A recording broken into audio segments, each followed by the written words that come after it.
Assalamualaikum warahmatullahi wabarakatuh. Alhamdulillah wassalatu wassalam ala Rasulillah wa ala alihi wa sahbihi wa wala. Muslimin muslimat rahimani wa rahimakumullah. Sambungan perkongsian kitab Penawar Bagi Hati karangan Asy-Syaikh Abdul Qadir Al-Mandili berkenaan dengan sifat-sifat mazmumah, sifat-sifat yang tercela yang wajib kita buang daripada hati kita.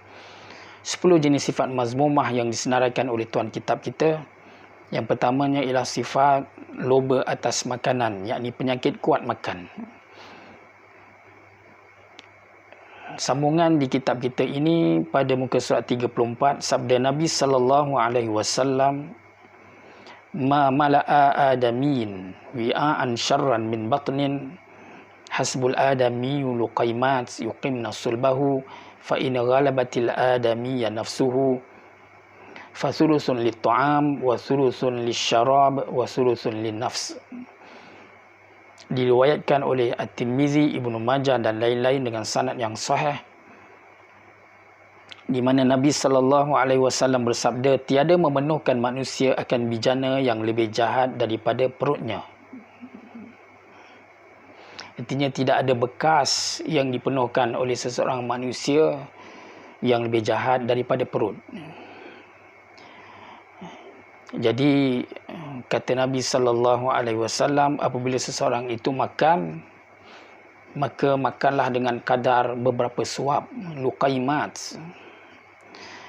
Dan kalau masih tidak memadai, maka bolehlah dia menambah lagi, tapi hendaklah dia menjadikan bahagian perutnya kepada 3 bahagian, 1 bahagian untuk makanan, 1 lagi bahagian untuk minuman, dan 1 bahagian untuk nafs, untuk udara, untuk nafas. Jadi janganlah sampai dia menjadikan ketiga-tiga bahagian itu kesemuanya untuk makan, sampai dah tak boleh bernafas, sampai bengkok tulang belakang. Sepatutnya Nabi kata makan ni biarlah sekadar untuk menegakkan tulang belakang.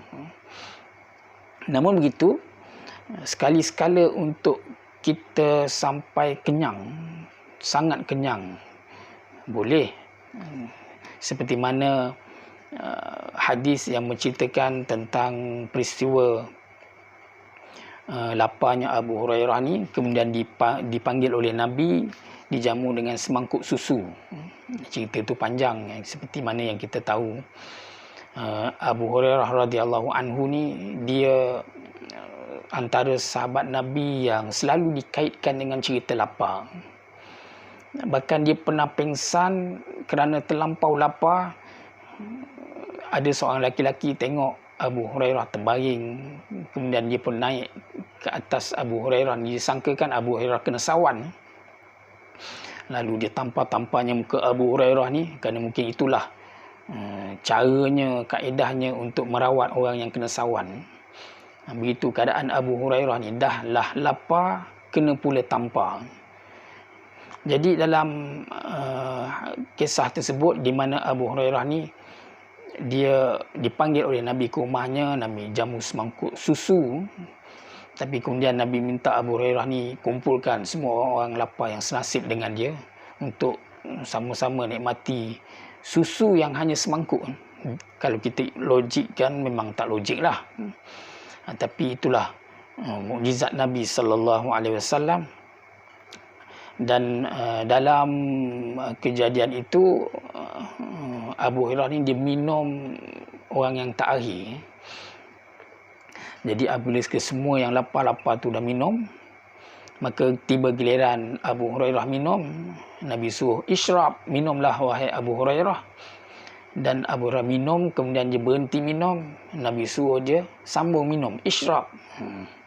Beberapa kali Nabi suruh dia minum, sampailah akhirnya Abu Hurairah kata, "Wallazi ba'atsaka bil haqq la ajidu lahu maslakan." Demi Allah yang mengutusmu dengan kebenaran, dah tak ada jalan lagi susu ini untuk masuk ke perut.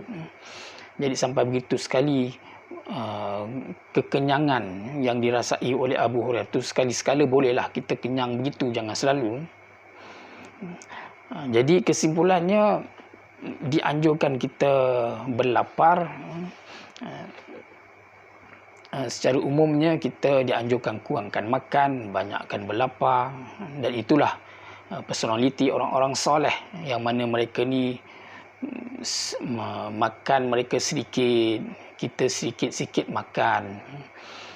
Kemudian mereka ni berhenti sebelum kenyang, yang kita pula berhenti selepas ada penyakit kencing manis. Selagi tak ada kencing manis, tak berhenti makan. Dan kalau kita lihat dalam sejarah pun bagaimana Nabi sallallahu alaihi wasallam pun diriwayatkan menanggung kelaparan, contohnya dalam peperangan Khandaq, bagaimana Nabi mengikat perut bersama batu kerana terlalu lapar. Bahkan para sahabat menyaksikan dapur rumah Nabi beberapa hari tidak berasap. Orang tanya kepada Aisyah, apa yang kau makan waktu itu? Kata Aisyah, jika ada orang memberikan kami sesuatu, dapatlah kami makan. Kalau tidak ada, tak adalah makan hari itu. Bahkan ahli keluarga Nabi diriwayatkan pernah tidak dapat menikmati tidur mereka lantaran terlampau lapar. Jadi begitulah keadaan orang-orang soleh yang membiasakan diri mereka dengan lapar. Bahkan kalau mereka makan pun, gaya makan mereka itu sangat-sangat sederhana. Tengok sajalah cara Nabi berbuka puasa. Nabi berbuka dengan rutab. Tidak ada rutab dengan tamar. Bahkan kadang-kadang Nabi hanya berbuka dengan air kosong semata. Kita bila berbuka, tengoklah menu kita. Ikan goleknya, ayam goleknya, kambing goleknya, kerbau goleknya, apa lagi yang golek. Macam ni orang tak panggil berbuka. Orang panggil mentega darah. Tapi apa pun, yang pentingnya kita nak jaga selera makan kita ni, jangan sampai kita sampai ke tahap kuat makan, rakus, gelojoh. Tak boleh tengok makanan, teringin saja kan. Sebab tu ada orang kata kalau di luar negara ramai yang mati kerana tak makan. Di negara pula, dalam negara kita ni ramai yang mati kerana terlebih makan. Wallahu alam. Tapi itu yang disebut-sebutkan. Maka dalam kitab kita ini, Al-Imam Al-Ghazali dan ulama-ulama lain, antaranya Al-Imam Asy-Syafi'i sendiri berkongsi berkaitan dengan faedah berlapar ni dan keburukan kenyang. Dia berlapar ni bukanlah sampai kita tak boleh nak buka kelopak mata. Kalau kebuluh sampai tahap tu, wajib kena makan untuk menyelamatkan nyawa. Jadi antara keburukan kenyang ni, malas. Kemudian bila dah kenyang ni, sedap nak tidur saja. Nak menghafal pun tak berapa nak masuk lah. Itu di antaranya lah. Dan kita ni pun ada disebutkan lapar itu beberapa faedah. Setengah daripadanya nipis hati hingga mendapat ia akan sedap mengerjakan ibadah. Nipis hati. Yang dimaksudkan ialah ringan hati kita untuk beribadah. Badan kita rasa ringan untuk beribadah dan hati kita rasa lazat dengan ibadah. Dan setengah daripadanya cerdik hati kerana kenyang itu menyebabkan bodoh. Seterusnya, kelebihan berlapar ni akan mencerdaskan akal. Kerana kenyang itu akan menumpulkan akal. Sebab tu kalau kita nak belajar ni, baik kita jangan kenyang sangat. Kalau kita terlampau kenyang, nak belajar ni payah sikit nak dapat tangkap maksud. Ilmu pun tak berapa nak masuk. Jadi sebab itulah kita bila menuntut ilmu ni, pastikan jangan dalam keadaan kenyang. Yang seterusnya dan setengah daripadanya memecahkan keinginan mengerjakan maksiat dan mengerasi atas nafsu yang sangat menyuruh dengan kejahatan. Faedah berlapar yang ketiga, dapat membendung keinginan nafsu yang sangat-sangat mengajak kepada kejahatan. Dan setengah daripadanya ringan tubuh bagi sembahyang tahajud dan mengerjakan ibadah dan hilang mengantuk yang menegah ia daripada ibadah. Faedah berlapar yang keempat, memudahkan kita untuk bangun tahajud. Kalau kita nak bangun tahajud malam tu, jangan makan banyak. Kalau makan banyak, jawabnya tipislah harapan nak tahajud.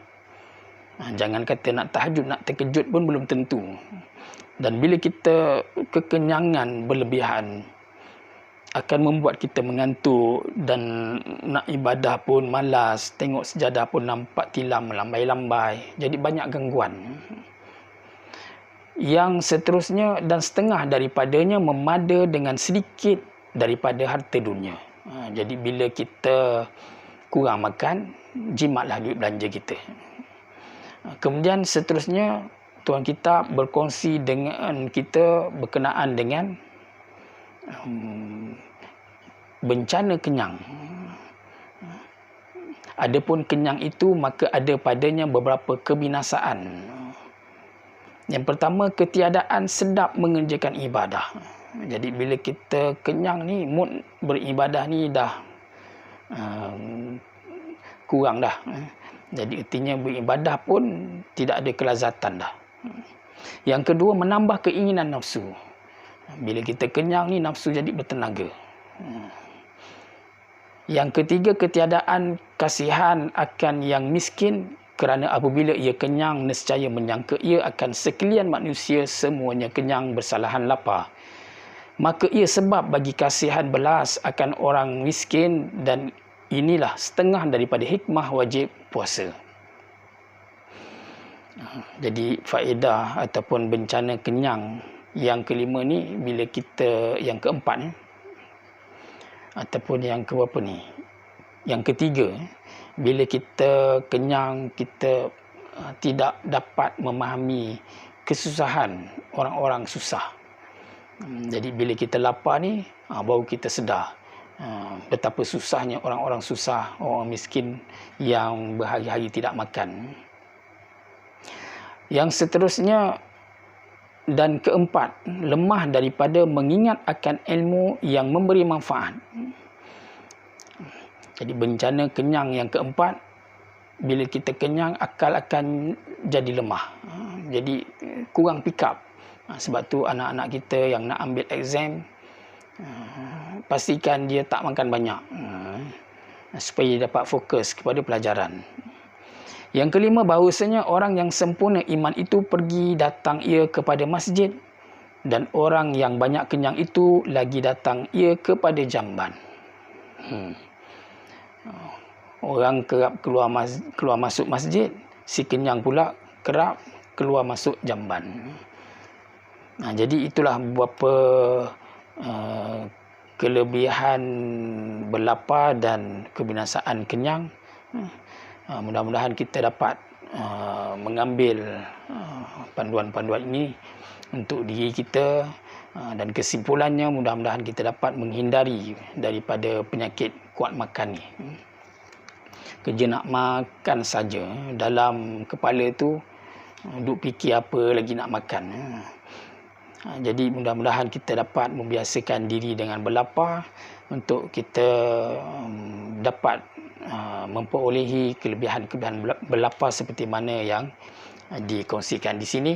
Dan kita kena ingat, di sana ada sebuah hadis Nabi SAW yang mana Nabi mengatakan orang yang paling lama lapar di dunia, dia paling lama kenyang di akhirat. Ataupun orang yang paling kenyang di dunia, dialah akan paling lapar di hari kiamah nanti. Aktsaruhum syaba'an fid dunya atwaluhum ju'an yaumal qiyamah. Hadis diriwayatkan oleh At-Tirmizi dengan sanad yang baik.